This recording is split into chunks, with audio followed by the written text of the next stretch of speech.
बिना विवेक से गीता बाँचे, चेतन को लगी नहीं चटके। कहे कबीर सुनो भाई साधो, आवागमन मेरिया भटके। भावार्थ है, कबीर साहब कहते हैं कि यदि हृदय में विवेक और वैराग्य का उदय नहीं हुआ है तो गीता पढ़ने से भी उसका क्या भला होगा। जब तक मन को सत्य का झटका नहीं लगेगा और हमारी चेतना पूरी तरह से जागृत नहीं होगी। कबीर साहब फरमाते हैं कि मन ही बंधन और मोक्ष का मूल कारण है। जब तक मन को नियंत्रित नहीं करोगे, आत्मा की अनुभूति नहीं प्राप्त करोगे, तब तक संसार में आने जाने का चक्र नहीं रुकेगा।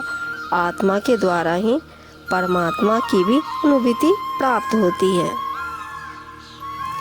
कबीर क्षमा समान न तप, सुख नहीं संतोष समान। तृष्णा समान नहीं व्याधि कोई, धर्म न दया समान। भावार्थ है, कबीर साहब ने कहा है कि क्षमा करना बहुत बड़ा तप है, इसके समान तप नहीं है।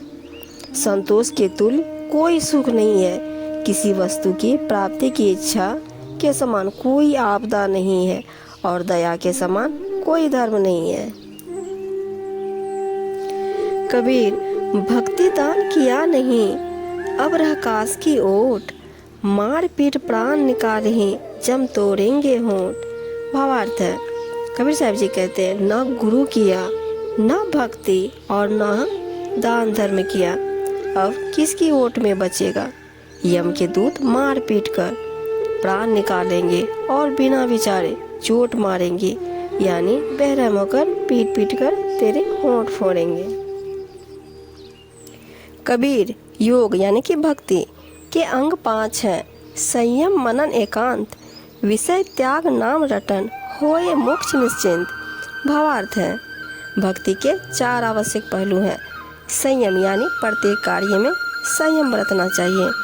धन संग्रह करने में, बोलने में, खाने पीने में, विषय भोगों में संयम रखें, यानी भक्त को कम बोलना चाहिए। विषय विकारों का त्याग करना चाहिए। परमात्मा का भजन तथा परमात्मा की वाणी प्रवचनों का मनन करना अनिवार्य है। ऐसे साधना तथा मर्यादा पालन करने से मोक्ष निश्चित प्राप्त होता है। कबीर राज तजना सहज है, सहज त्रिया का ने। मान बढ़ाई ईर्ष्या, दुर्लभ तजना ये। भावार्थ है, कबीर साहब जी कहते हैं अध्यात्म ज्ञान के अभाव के कारण मानव को कुछ असाध्य बुराई घेर लेती है। जैसे मान बढ़ाई ईर्ष्या, मान बढ़ाई का अर्थ है पद या धन के अहंकार के कारण सम्मानित व्यक्ति, ये दोनों ऐसी बीमारी है। इनके अभिमान में अंधा होकर इन्हें नहीं छोड़ता। राज त्याग सकता है, स्त्री को त्याग कर सकता है, परंतु इन दोनों को त्यागना बहुत कठिन है। कबीर जानबूझ साचे तजे, करे झूठ से ने।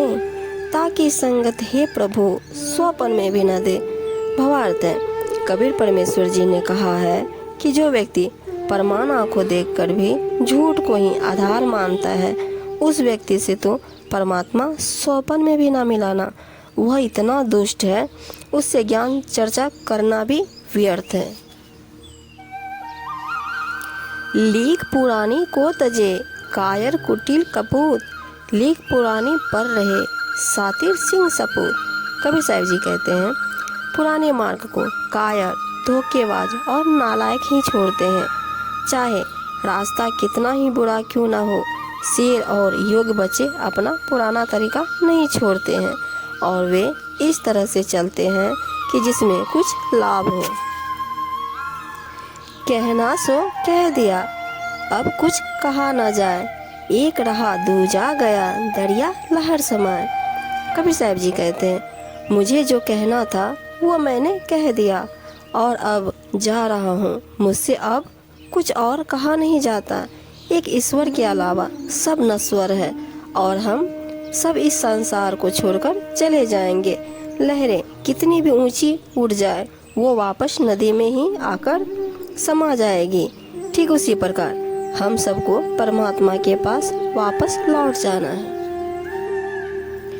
बिन रखवाले बाहिरा, चिड़िए खाया खेत, आधा परधा उबड़े, चेत सके तो चेत। कबीर साहब जी कहते हैं, रखवाले के बिना बाहर से चिड़ियों ने खेत खा लिया, कुछ खेत अब भी बचा है। यदि सावधान हो सकते हो तो हो जाओ, उसे बचा लो। जीवन में असावधानी के कारण इंसान बहुत कुछ गंवा देता है, उसे खबर भी नहीं लगती, नुकसान हो चुका होता है। यदि हम सावधानी बरतें तो कितने नुकसान से बच सकते हैं। इसलिए जागरूक होना हर इंसान को बहुत जरूरी है। कबीर कहाँ गड़बियो ऊंची देखी आवास, काली पड़ियो भूलेट ना ऊपरी चामे घास। कबीर जी कहते हैं कि ऊंचे भवन को देखकर क्या गर्व करते हो, कल या परसों ये ऊंचाइयाँ और आप भी धरती पर लेट जाएंगे, ध्वस्त हो जाएंगे और ऊपर से घास उगने लगेगी। वीरान सुनसान हो जाएगा जो अभी हंसता खिलखिलाता घर आंगन है।